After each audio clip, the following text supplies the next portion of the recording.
Good afternoon. Welcome to ELL Plus with Evgeniya, Doling and Melissa Fernando. In this week's program, the latest on the Croydon tram crash as London Mayor Sadiq Khan visits the scene. Croydon stages a one-day festival to promote the creative arts. And the new alternative shopping centre Box Park opens its gates. An investigation has been launched after 7 people lost their lives and more than 50 were injured when a tram overturned in Croydon. Emergency services and the British Transport Police have been providing round-the-clock care for those affected.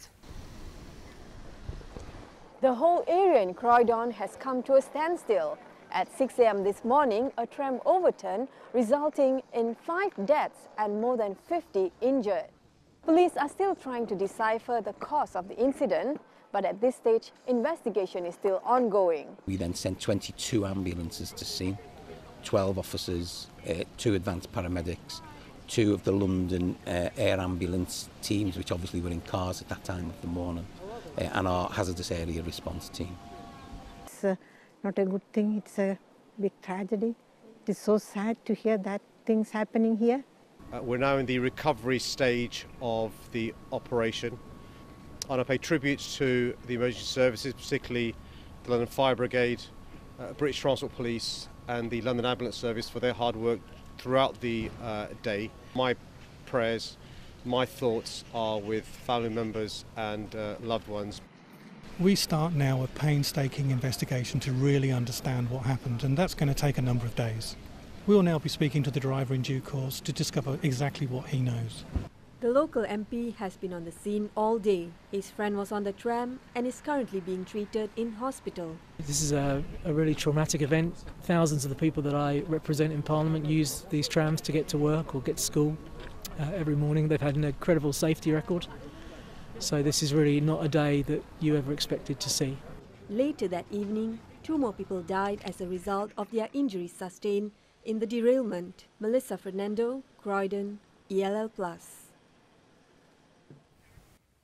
A 42-year-old man who was arrested in connection with the derailment yesterday has been released on police bail, pending further investigation. Meanwhile, the first victim of the incident has been named as 19-year-old Dane Chinnery. It's likely more names will follow in the coming days. Harry Totham has been down to the scene this morning to see how Croydon is coping with the tragedy. Croydon is still reeling from its worst transport accident in decades. There's profound shock here. The streets are eerily quiet. The recovery operation has barely started because for 24 hours access was restricted by the authorities. Police and transport officials are still investigating the scene, which is about 500 metres further down the track behind me. There are also 2 heavy cranes over to my right, which are used to hoist the tram back onto the track. The first victim has been named as 19-year-old Dane Chinnery. He was local to the area and was described on social media as the funniest boy you'll ever meet and an amazing outgoing person. Floral tributes have been left to Dane and the other victims just around the corner. At Croydon Town Hall, councillors have reopened a book of condolence which was first introduced in the wake of last year's terror attacks in Paris.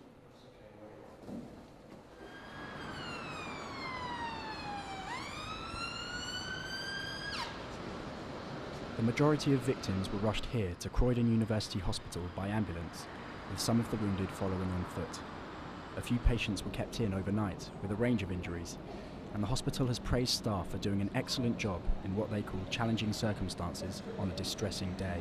Well, I think at times of such trauma and tragedy, you're just, at this time it's difficult, but you do move on, you don't forget, but you do get through it and get to a threshold where you can carry on. Though the community will pull together, there are fears the death toll will rise. Harry Totham, Croydon, ELL Plus. The arts has taken centre stage in Croydon. The Croydon Youth Arts Collective held a festival to promote the arts in the borough. Croydon is already well known in the arts world. Amy Winehouse, Adele, Leona Lewis were all graduates of the famous Brit School for Performing Arts. So how can the borough put itself even more firmly on the music and drama map? Efah has been finding out. Croydon has one of the highest numbers of children and young people under 15, nearly 85,000, and getting youngsters involved in creativity is a big priority. The future of the arts of Croydon is being questioned. Right now, Croydon Youth Arts Collective are holding a festival promoting the arts.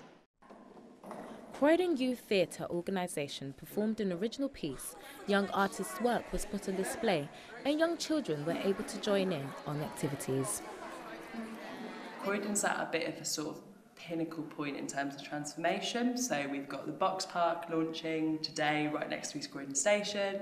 There's big redevelopment plans to have a Westfield shopping centre here. So it's kind of going through a lot of change. And we are really keen to make sure that the arts remain sort of valued. There's so much going on in Croydon in terms of arts provision, but we'd like to sort of maintain that and help kind of nurture it through this big change as well. Tian Rowland Dixon, who now works as an A&R scout for Sony Music, shares her insight on how the Brit School helped her. I feel like a lot of young people in Croydon are very scared about starting their own stuff, very scared about making their own movements and kind of doing something that they're passionate about. And to be honest, if I didn't go to Brit School, I probably wouldn't have expressed my creativity as much as I'd like to. It's not just the Brit School which fosters local talent.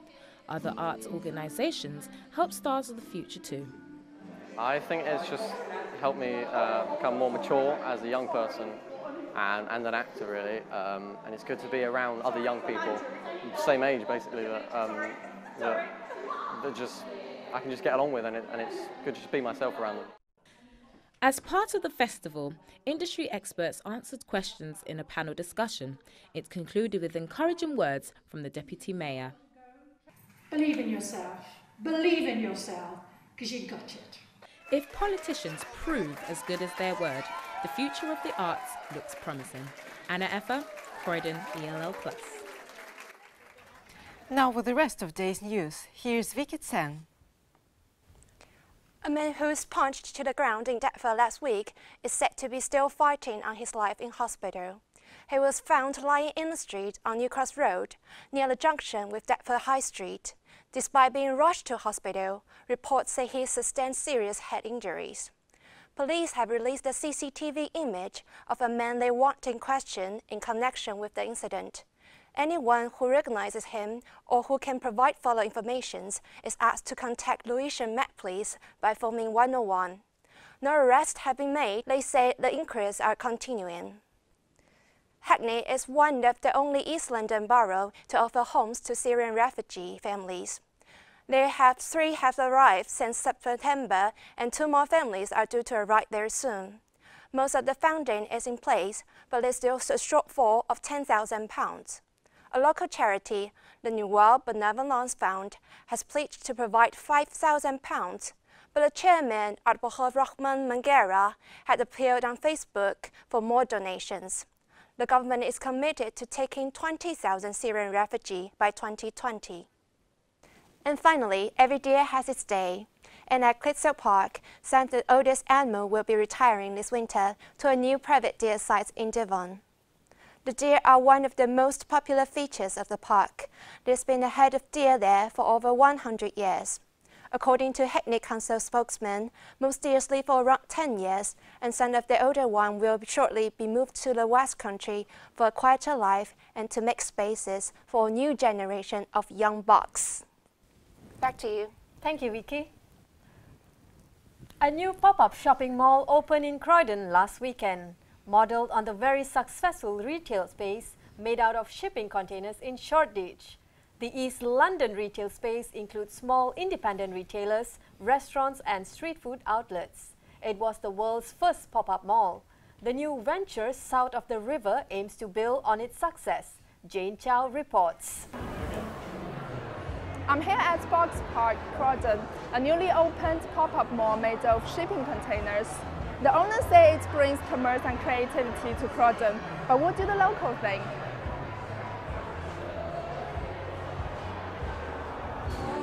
Young people are coming here. Like it takes people off the street too. Like they can't drink, but they can be here, eat, chill with their friends, have time to socialise, and go back home. So it's really good.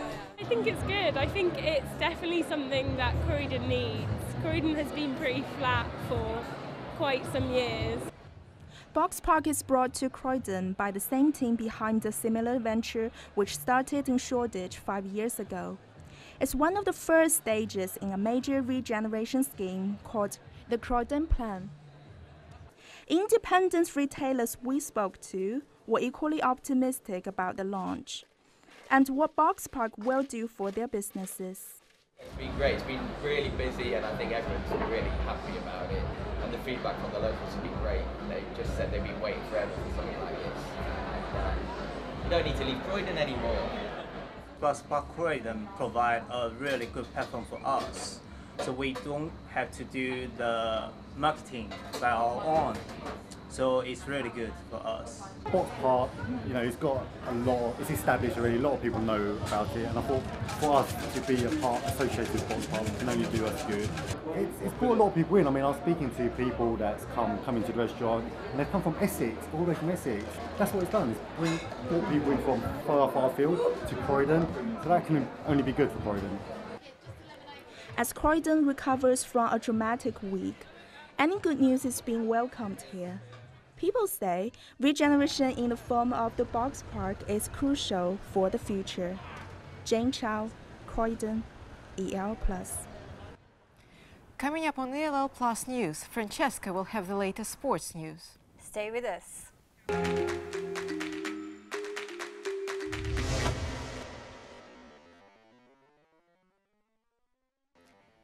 Welcome back to ELL Plus News. Our top story today. Investigators continue to search the scene of the Croydon tram crash. And coming up after the sports, we find out how Canary Wharf is getting into the Christmas spirit. Here's Francesca with the sports news. Millwall's Harry Smith made a dream debut with 2 late goals to sink Luton Town on Tuesday night. The 21-year-old produced a man-of-the-match performance in front of travelling family and friends. He said it was a dream coming true. Millwall beat Luton 3-1. In football, Crystal Palace lost against Burnley on Saturday. Although both sides put on a strong performance, Palace conceded a goal in injury time and lost 3-2. ATP tennis has arrived in Greenwich. Some of the best players in the world are in town at Barclays ATP World Finals. Players like Andy Murray, who is ranked world #1, will play in the arena. And that's all for sport for now. Back to you. Thank you, Francesca. Indian restaurant owners in New Cross are unhappy. They were hoping for an easing of immigration laws to make it easier for skilled Indian chefs to be able to work in the UK. But the British Prime Minister Theresa May, on her recent visit to India, poured cold water on the possibility of any such relaxation. Anilesh Kumar brings the story. With sunset, rises the business hours for restaurants. It's late evening. Indian cuisine lovers could arrive anytime. But at this Indian restaurant, the manager is cleaning the floor himself, something uncommon with the profile of a manager. The question is, why? Not enough staff. Prime Minister doesn't do anything. I'm not happy for that. And I like to Indian people come to here. Down the road, another restaurant faces the same problem in what's been called the curry crisis. With British Prime Minister signaling no immigration flexibility to Indians, the restaurant owners feel half-hearted. Basically, restaurants and takeaway Indians closing down all over the UK because can't get the staff. And the staff that are out there, they're demanding extortionate wages. According to a recent study, the number of Indian restaurants in the UK is around 10,000, out of which 46% are located in southeast London. It all started in 16th century, when British travellers brought Indians to their homeland for one simple reason, to recreate the magic of spice. But 400 years down the line, it seems those same spices doesn't spice up the immigration laws. Currently, there are 1.5 million Indians in the UK. With dwindling of hotel talents, the restaurant business sees much at stake. And what appears now is the doors of immigration flexibility closed. In the United States, there have been angry protests today against the result of the presidential election. Donald Trump's victory has made headlines around the world. Here in New Cross, people have also been voicing strong opinions. Luke Philpott asked students at Goldsmiths if they believed Donald Trump could make a better president than Hillary Clinton. I think his anti-immigrant rhetoric, his anti-Muslim rhetoric, the fact that he's bullied every type of minority doesn't give me confidence in the fact that he can lead a so-called progressive country. No. The long answer is hell no. And I can tell you exactly why. He has purposely targeted marginalised minorities within the US to pander to a specifically white audience. To a white audience that feels disenfranchised by the financial crash, that's been disenfranchised continuously. White people in the US have been sold this lie that somehow their financial hardship is the fault of African Americans and of immigrants. And that just isn't true. Hillary is better qualified because obviously she's been in the Obama administration, but Donald is more of a businessman as opposed to somebody that's got any background in politics. There's just the worry that he's got the big red button now, so whenever he's angry, which is a lot, he's just going to push it and we're all in trouble. It's been a week of plunging temperatures. Winter has clearly arrived as a number of skating rinks around London are opening their doors. The residents of Canary Wharf are now flocking to the ice. Vicky Tseng reports. For East Londoners, it's time to put on their skates. The ice skating season has started with the opening of ice rink Canary Wharf. The spirit of the upcoming Christmas holidays seems to be literally heating up the atmosphere of this festive spot. Really excited about winter coming and the ice skating season, which sort of marks the beginning of that for me. I love the hot drinks, the dressing up warm, sitting in front of a fire. That whole thing's really exciting. I love summer, maybe the most because that's when my birthday is, but I'm always excited about the new seasons coming in, so I really am excited about winter. With more than 8 kilometers of LED lights above and below the ice, the rink is actually one of the most expensive skating venues in London. Still, it attracts up to 300 people per session. Some of them have been coming here for years, and these are not only visitors. This is my 4th year here now. I love working here because every single day is different. You never know what you're coming into. And it's generally the same people that come back year after year. It's like a little family. We all come back. We all love working together. Everyone gets along really well.